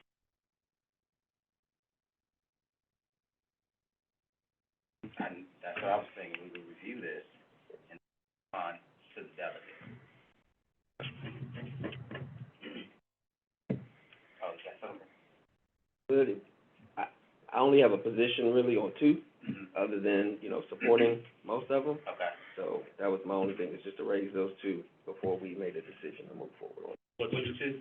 So, The third one is the one, third bullet. Mhm. Right now, I kind of would take a neutral position, because there's some language in there that I think needs to be worked out a little, well, no, I'm sorry, that's not the exact one, I'll come back to that. Well, it does, it's neutral when it has some language that the official who appoints the chief shall decide consequences based on the matrix. I think that there's a little more detail in there, because I think you're mixing two processes, so I think it needs to just get a little more detail to understand that, because I think that's introducing a whole new process, so that's my reservation on that one. The final bullet, number 5 there on the sheet, I would personally oppose it. It simply says, for me, it says the ACC can recommend mandatory training even if an officer is not charged, and I'm saying professionally, if I wasn't found to be in violation, why am I then being required to do some training? Let me stand on this merit. If this is not found, then it moves on. To then, to say, well, it's not sustained, however, you have this mandatory training, that to me just doesn't seem fair to the officer. Right, I agree. So if we look at this, then are we going to respond with the ones that we agree with, and then whatever our recommendations are, we'll add that in? Yes, sir. Can I ask a clarifying question? Does anyone know if there's actually introduced legislation that's dealing with this, or is this just we're throwing recommendations into the air and they don't even have bills that are addressing this? I don't know. And now we get into. Oh, okay. Because, I mean, if we're gonna put effort into it, then I'd rather it be for legislation that's actually moving. I think there's a train that this, card could get connected to. Okay. I'll put it that way. There are discussions that are happening right now. I like the way you put that. There's a card, what'd you say? There's a train that this card can get connected to. Use that when I coach my kids, okay. Okay. All right, cool, so, are we gonna review this, and then you said within 2 to 3 weeks, we can review this and maybe have something by today, Monday of next week, would that be okay? Or Holiday. Monday's a holiday, Yeah. not for Kelvin, I work all the time, okay. So, we wanna do Tuesday, give it a week, was that enough time? That's enough time? So would the recommendation be, we'll come up with the language for the letter? That's one, yeah. Then I mean, guess- some of them, I think we support. Right. And I think if we want, we can just support those Right. and not take any position on any, The ones we don't. and then leave it alone. Then we'll have no more work to do. That's what I was saying. Again, right. And then we would also send our recommendations just as we could send our annual report free. with Okay. So just so we're not left out in the So what cold. are you asking back from? So by Monday, we'll take a look at this. No, by Tuesday. That's what I meant to say. Thank you. By Tuesday, we'll take a, because I think it would be fair to give the other board members that aren't present today, since we changed the meeting, an opportunity to review that. And then like Mr. James suggested and Vice Chair suggested, the ones that we agree with, kind of say, yes, we agree with this, or whatever, we'll form our response. And then if there's anything that we have, we'll send that along. So as an individual board member, I'm gonna look through these and bullet by bullet, I'm just gonna provide a response. Concur, no comment. Concur, no comment. Concur with comment. Do not concur. Do not concur with comment. Every time, yeah. And then, Because comment. when Is we that look at kinda what this, you're asking for? so 1, 2, 3, 4, I agree with, we'll just go with like Mr. James, we use bullet point 1, 2, 3, 4, 5. The ones that we don't agree with, 6, there's one on the back. There's one more. okay, right, and technically.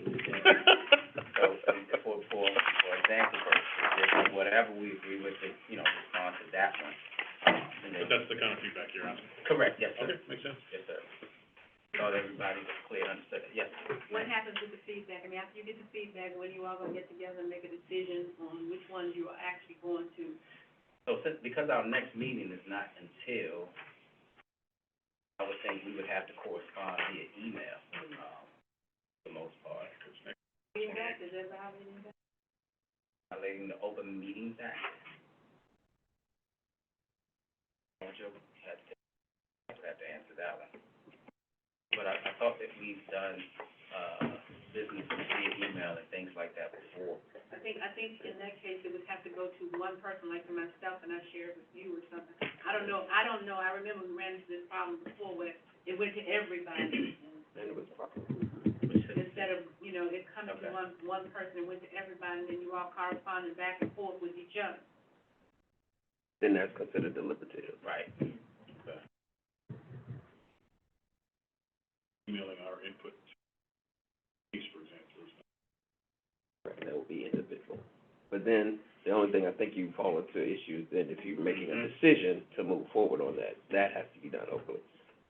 If there are Yes, that makes sense. 4 of these that we agree to, and that, there are some that we don't, I'm saying, support them, then support. Okay. If we got a question on one of them, and I agree, others, but I also looking at the time, We have an and I open just wanna meeting. make sure. So that's what I was thinking that we were gonna do, yeah.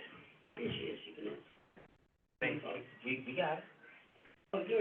We attorneys in here. So you guys just wanna vote on it today then, and whatever has enough votes, we go with? All right, let's do it.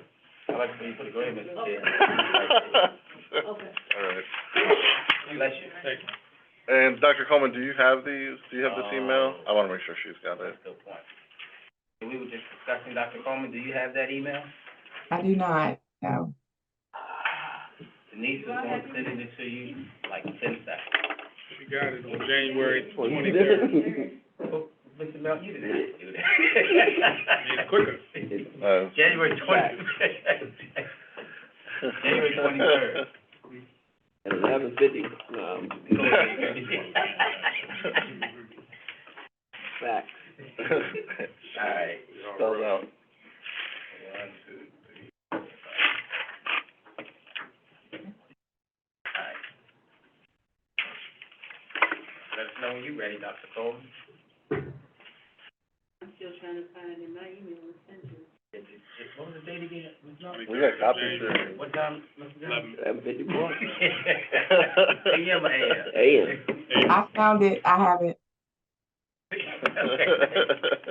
All right, so, go ahead, Mr. Vice. All right, I mean, I guess we can just go bullet by bullet. We got, 6 bullets, right? Yep. Bullet 1.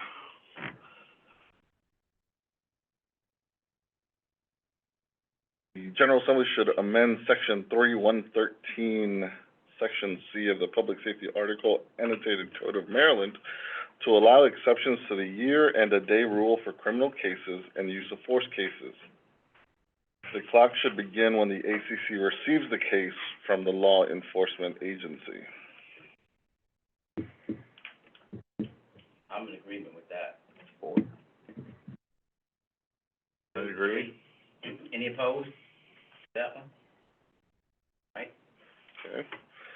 Bullet number 2, the General Assembly should amend Section 3-102, subsection D of the Public Safety Article Annotated Code of Maryland to also require a law enforcement agency to report complaints of alleged misconduct received by the agencies within a specified time frame.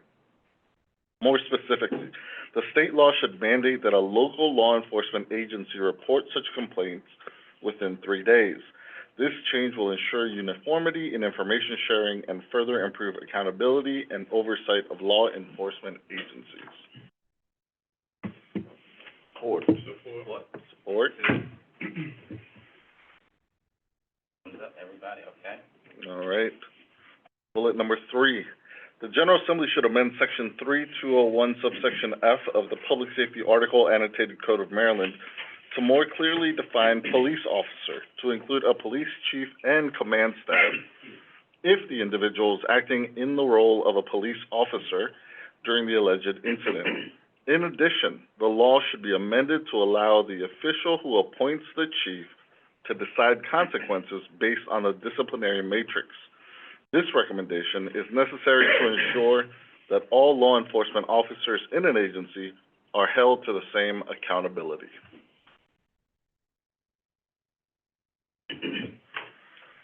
So it's just odd to me that they would introduce the person who appointed them, if they're, You read too far into it. It says the official who has that authority, not the individual who appointed them. I disagree with the in addition part. the official who appoints the chief. The first part of it is, Wait a minute. let that individual be subject to the ACC. Yeah, Just like everyone if else. it's the same matrix, that's what they already do. I don't know why that person needed to be all of a sudden introduced to the process. So, Too many questions, I take no position. Yeah, that's what I that's a was big gonna say. can of worms. You pop the lid on that, there's a lot that goes into that, yeah. Yeah, I would agree, I'd stay away from that. yeah. Well, Oh. but are we saying that we disagree with the in addition piece, or are we saying that we, because part of what we talked about before, and what we've talked about in other meetings, is the necessity to clarify what police officer is, and to be more inclusive in the law of what a police officer is. And we have solved that if you go look at the recommendations. We have a recommendation Yeah, already right. that We takes right. care of what you We just read raised. on our recommendations. So the question then is, I guess what I'm asking is, are we saying we disagree with this and are saying, No, No. please look at ours? We just telling them what we support from theirs, that's it. and then here's what we recommend. That works. All right, bullet 4. The General Assembly should amend Section 3104, subsections F and L of the Public Safety Article Annotated Code of Maryland to clarify that a court of jurisdiction may compel compliance with a subpoena issued by the ACC. Makes sense? All right. Bullet 5, the General Assembly should amend Section 3104, subsection E3 of the Public Safety Article Annotated Code of Maryland to allow an ACC to recommend mandatory training for an officer even if the ACC ultimately decides not to administratively charge an officer. No, I'm not for that. Yeah. Okay. And can't that be part of the, That's a different recommendation. I'm just saying, isn't that within? You gotta go with the words that, I'm trying to tell you, the words matter, and the ones on the paper are the ones we decide. All right, and the final bullet point. The General Assembly should amend Section 3113, subsection B of the Public Safety Article Annotated Code of Maryland to extend the 30-day period for the ACC to request additional information, which will ensure efficient access to complaints. Support. Thumbs up. Absolutely, yes. How many did you have, 5 or 6? 6 total. There are What six did you do bullets. with number 3? Number 3, we are not going to support. Yes. There is no position or? No Correct. We're- No yeah. statement on it at all. We won't say anything. Yeah. And then the same for number 5. I got that. What, number 5, are we saying no position or opposition? I just wanna make sure, 'cause That's a good one. That's a good question. So is it opposition? I think with that one, the way it is, I think I would say opposed to that one. I would be opposed. Yes, definitely. Yes. So let me get this right. Number 1 is an agree. 2 is no position. Number 3 is no position. Number 4 is agree. Number 5 is opposition. Number 6 is agree. No, two is agree. Yes, number 2 is agree. Yes, 2 is agree. I would just change them to support. Just, I know it seems small, but I'm just, it matters. The words matter when you send these. So support is what you want to send. Talking law. Tony, you got attorneys up there. Don't Yes, go. ma'am. I think that, I don't think it would be prudent for this board to oppose another board's recommendation, so I think it's best to just say neutral No instead of, comment. Okay. yeah, instead of I like that, neutral. Solid. Yes. Neutral, okay. So, agree, neutral. Okay. No position. Cool. Yeah. Words matter. very lawyerly. That's Yeah. good. And Very I think lawyerly, that very is, lawyerly. I think that's important too, and we don't wanna just because whatever they find, they may apply to them, but, yeah, it doesn't. Okay. And then we're all in agreement that the letter will come from the chair to the judiciary committee? To the delegate. Straight to the delegate only? Delegate wrote The the. delegate wrote. the Yeah, request. so I will respond. Fair Yeah. point, my bad. Yeah, words matter. Words matter, man, I'm Delegate sorry. decides whether or not they Correct. share it with, Yeah. Good point. with the, Okay. In the drawer it goes. It might go to the round file, who knows?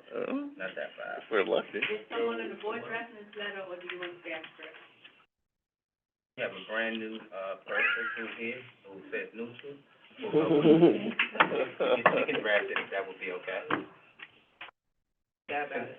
Yes, ma'am. A No, little asterisk with Danbury meaning strictly opposed. yes, ma'am. At one point, you guys were saying that, the things that you were neutral on, you were not going to include in the letter. Is that correct, or do you wanna say neutral in the letter? Do you wanna just put, one support, two support, neutral support, or do you just want to say we support these And just list it. four? I think that's good. Okay, so that's just gonna, Yeah. Learn that word that matters, so we'll say neutral. okay.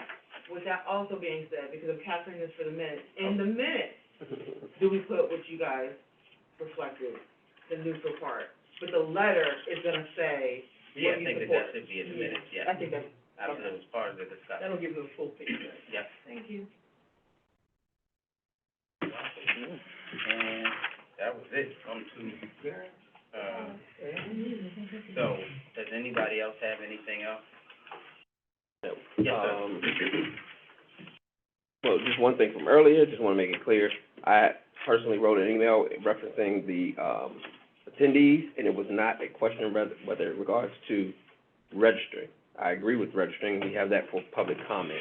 The question was not whether someone had to register, it was whether they had to identify themselves to participate and stay in the meeting. So that's what the question was, it was never a question about a requirement to register. Okay, That is very clear. all right, anybody have anything else, sir? Anything else? Quarterly complaint reports, I know we had said it, but we've gotta somehow get those. So then we're doing quarterly complaint reports, then there was a follow-up on, Marlow Heights, I don't know, do we got a question on that? You tell me whatever no problem, whatever you need. I'll sit till I'm recognized, sir. Mr. Chair, there's a question regarding Marlow Heights. If the IG is available, do you think you can contact him regarding a response? Let me tell you how important, I have him on speed dial. Sir, excuse me. Excuse me, sir, the floor recognizes you, Director General Bennett. Speed dial. So I will answer two questions. Marlow Heights, and I'll touch on the school board. So, let me start with Marlow Heights. Marlow Heights will not be under the direction of the PAB, and this legislation. The main reason being, to be notified, or to be, identified as a police agency, you must be tied to a government entity. Marlow Heights is tied to a private entity, meaning the shopping center. They do not fall they do not fall under the umbrella of any type of government entity. Gotcha. That said, they are not certified regular police officers. They are recognized as special police officers. They have arrest powers, but only on the grounds of the shopping center, and, those arrest powers are basically to hold until the police department gets there to take control of the individual and process them to booking. Got it. I hope I'm clear on that. Absolutely clear. I'm just gonna ask for additional clarification. Yes, sir. Crofton in Anne Arundel County is not a municipality. However, they have a police department. It is a special police department, as defined by the statute and the code as well. So if they are They are included, defined in the code. Marlow Heights is not. that's all I wanted to make sure. Yes, If Marlow- we're- yes, if we're- that's what we're saying. There are certain entities that are listed actually in the code. Yep. Or in the legislature, as actual entities. Marlow Heights is not listed in there. And, Gotcha. and So it's not tied to a it's municipality? not tied to a municipality at all. And now I'll move to the police department, to the, school police. That unfortunately is gonna be a TBD, to be determined. I had to get the county attorney, in on that one, so we are sending out for an opinion because we have some competing interests that are going on, of which I really cannot say in open meeting until I get clarification. And I hope you take that explanation and you're okay with that. I have no choice. Okay. You ain't got nothing else to add to it. Okay. So, it is where it is. Okay. I have another question. Yes, sir. Regarding state agencies, because I noticed other counties are accepting those complaints. So can we amend what we do regarding some of those state agencies to make sure it's clear that we accept those complaints? That makes sense, or is it not clear? Could you give an example, please? Sure. So, state police, Mm-hmm. for example, so let's say you had an interaction in the county with a state trooper. Right, we kind of present it right now is we don't take those complaints, those are state level. Right. They do go to a state level ACC, completely agree with that. Right. But the complaint itself, I think, is something that we accept, even to include, say, for instance, Bowie State University or University of Maryland College Park. Those complaints can still come to the local PAB. The cases themselves are decided at the ACC level, but I think we need to be clear that we do accept complaints for state agencies. If I hear you correctly, the intake is done and then it's a referral. Same way we do it right now. But we kind of say, well, we don't do it for state agencies because we don't have purview. We don't when it comes to the ACC process, but there's no state level PAB if they wanted to file it. And in other counties, they're doing it. For example, park and planning. In Montgomery County, they accept complaints regarding the, park police. Because there's a Montgomery County division, then they send them over. use that data for their reporting purposes. Mhm. Okay. But what I'm saying is the community has, the PAB is a resource for them For the regarding intake. those complaints. Yes, sir. So, what, if any, federal police department, would we follow a similar process for that? Great question, but they don't fall under the state legislation, so we wouldn't have jurisdiction there. So with accepting state, complaints, we would just be doing that referral and that would be it? We wouldn't capture any of the data, track, or any of I that? think we should still track it. I think they may be coming from our community, our Right, community members, and I think we should track those as well, because I think it's still a trend that we should be aware of In Prince George's in County. Prince George's County. Right, so then I think that whatever the outcome is, I think that that's a good point, that we should at least be able to have that complaint come in that is relevant to Prince George's County if it happens from one of our citizens. I think that the data needs to be made available of all the complaints in the state of Maryland for each jurisdiction, if they could break it. Is that a recommendation we'd be talking about? My recommendation is make sure we make it clear that we can accept those complaints. Okay. Because we had originally said, hey, we can't because it's a state agency, you know what I'm saying? When you go read others, their PABs are accepting those complaints, they are moving them forward. And if I follow the process all the way through, I think we even, as a county, probably have to provide a person on those ACC boards. So we have a vested interest even in that process. So I think we shouldn't close the door to our community from the beginning saying, hey, it's a state agency, we don't take those complaints. I see what you're saying, right, because if it's, understanding if it's a citizen, they just think law enforcement, they wouldn't be able to differentiate whether or not it doesn't go there. I had interaction with a police officer, I think.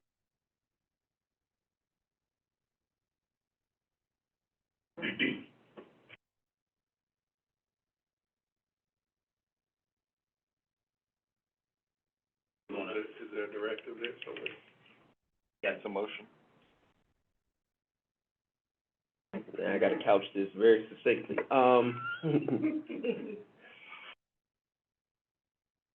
So, that's not it. It's a lot of moving with, I think ultimately, I don't know if a motion is necessary at this instance, but I think we need to change our processes and our published information so that it addresses it. Include that. To include that we accept those complaints for those agencies. The problem may be accept versus process. I know we probably said, but we do accept them, we just don't process them. Okay. Through the We accept them and then refer them. we accept them first. Okay. But I think verbiage may be that we don't, I don't know, Mr. James shared with me, but I think the intent is that we do accept, but we do not process. We don't, we will accept, we haven't gotten any, but we will accept, because we accept complaints about trash.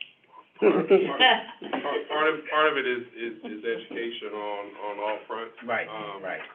So although you don't necessarily need a motion, you can direct staff to educate those entities to make sure that they are sending those. Yeah, but I'll go to, our report doesn't say that. Our report says we don't accept complaints for these state agencies, because that was the guidance that we were given, which was, as an example, The you know. report says we don't accept? Yes. Okay. And so that's what I'm saying, we have to change that narrative. Yeah, And so, right. that's what I think, I agree, it's an education piece, and I think we need to make sure that we Moving change it so forward. that, yes. Yeah. But we need to also be cognizant of that, because that includes those agencies that fall under our purview. Because we want to make sure the community is clear, yes, if I did have an interaction with Park Police, Transit Police, I think we probably have 10, 12 stations in the county. Those can still come to us, and those can then be processed, so. You make me do more work. Well, let me tell you, that was my goal in 2024. And I'm gonna meet that resolution. So I think that, and I think that we should also list somewhere where there, an education piece as well, is that if it is in fact a federal agency, that we need to educate and have that listed somewhere as well on. Where they can report. Yeah. That's a website thing? Yeah, that's what I'm. In terms of your particular, and I'm sorry I'm talking. No, sir. In terms of your issue, I got lots of those, but, no. I'm gonna have to get on, I'm gonna have to set up some meetings, with these folks. I may have conversations, with you two offline, figure out what that looks like. I may even bring one of you, to that meeting if you don't mind. I did, just so you know, early on, I did meet with Park and Planning, Park Police, Park and Planning, and the conversation was, they weren't supposed to be sharing that information because they operate both in Montgomery and here. But, so now I'm understanding that they're not sharing anything, so, I'm just saying, if you go read the Montgomery County report, they clearly getting complaints. okay, so we need to, I mean, we had a very cordial meeting, but we, you know, with the, cause they're weird setup because they have a chief there, they have a chief here. Yep. So, so I was in there with his whole command staff, and we had a whole powwow about it, but that said, so I'll work to set up those meetings and Mr. Chair, I think that there may be further, so I wouldn't recommend a motion. But it's just Yeah, something that probably have we time to can research it discuss. further. Yeah. So who, for example, would the transit police fall? So- Is that, and I'm asking because I don't Yeah. know, is there a Metro is like a VA, DC, DC, Maryland. Right, that's a cooperative. Maryland, it's a co-op thing, but they do operate under some of the state guidance in terms of their processes, so, they have issues within the state. They're headquartered in DC. They're headquartered in DC, but they still operate out of the state of Maryland. Right. So, these are So would a metro these police are officer, for example, still fall under conversations. THCC? We'll probably have to involve legal to have a discussion to see what they look like. Yeah. But Park and Plan is clear. Park and Plan is state all the way through. Metro may be a different conversation. I may talk to, Yeah, that seems like. legal, but I'll inform the board when I have that conversation, and we'll go forward from there. I don't think they would fall under the ACC process, but I don't think we should shut Just the for door reporting- for the community to. Yeah, for reporting. Because we can help guide if there were a complaint. I For think that's reporting important. purposes. Yeah, that's important data to give them feedback on as well. So I'm thinking maybe another accepted referral issue, if they have their own oversight process. Mhm. Okay. No? Sandy has an announcement. Wait a minute, I was asking Mr. James if he had. Sandy has an announcement. Oh, you have I to want go. to speak before a board member. Oh, no, he said you got it. I know that Dr. Coleman is working on the vetting process and that you guys will be discussing, possibly interviewing new administrative hearing board members. I just wanted to make sure that the board was aware that, hearings are taking place. And on our website, the Police Accountability website, if you scroll all the way down, some of the upcoming hearings have been announced. So Ashley is our webmaster. Once we get notified that, a hearing is scheduled, then we place it on our, website. So if you guys ever want to drop in, to kind of view that, it's online. And those have a virtual, What were you saying, Carlos? no, I was just asking, those are all virtual, have a virtual option as well? They are. No, No, they don't? not all Well, of them. not all of them. Some of them The do? majority Okay. of them, Okay. Yeah. but not, there are some entities that don't use virtual. Okay. But yes, we have a large number of hearing boards that are, scheduled and upcoming. And we are very low on civilian board members. So I need, think basketball, I need that assist. I need that assist from the board, to get some more, board members. Less is with the. Yes, see, exactly. Mr. Connor. I'm stressing them out a bit. I'm stressing them out. I imagine they want to start the system. Yeah, so I need some help in, starting to vet these folks and get them in, because I don't wanna burn out, Right. our current cadre of folks, as far as that goes. So if we can nicely, look through these people and get them Make some voted on Okay. and get them appointed, I would greatly appreciate it. Thank you. So what we'll do is we'll put that on our next agenda item, to review that for the select. Do we have, do we have dates on the training from the police training commission? It's in April. It's in April. We have candidates, right? We can come up with that. Yeah, so we need to, You have thirty-some Go to people 32. in the same, Teams folder that you looked at before the It's the same group of people. No, not the same group of people from which you appointed the first four. This is the same group that has been on the website, in the Teams But folder. it's a new pool of candidates. Yeah, from the call for letters of interest. That's all I'm asking. And I think also when we start to do community outreach, we can also make that ask and that request, have a QR code for people and just, and show their interest. All right. Is that it, Mr. King? That's good, thank you. No, thank you. Anyone else? Did you send out a letter in reference to training at the sheriff's department? Sandy. Oh, Tandy. For, the citizens. Sheriff Academy. Sheriff Citizens Academy. So for any of our residents who may, be looking at this, we, trained, the Police Accountability Board trained some of the law enforcement agencies, and some of the feedback that they, brought to that meeting was, how are some of our members being trained, and they were willing to host you for specialty training. We met with the Sheriff's Department, and, they suggested this Sheriff Citizens Academy. I said, if you send it to us, I'll make sure that the board, gets it, so we send it out to you guys, we send it out to the ACC, we send it out to the Administrative Hearing Board. I know Mr. Connett is interested, but the date starts March 4th through May 20th, and it's a 12-week academy, and, if anybody wants a copy of it. Okay. And it's volunteer, not compensation. Yeah, right, I saw that in the email. Two budgetary constraints. I saw that in the email. budgetary constraint. Yeah. Oh, you got it, right? Okay. All right, cool. Anyone have anything else?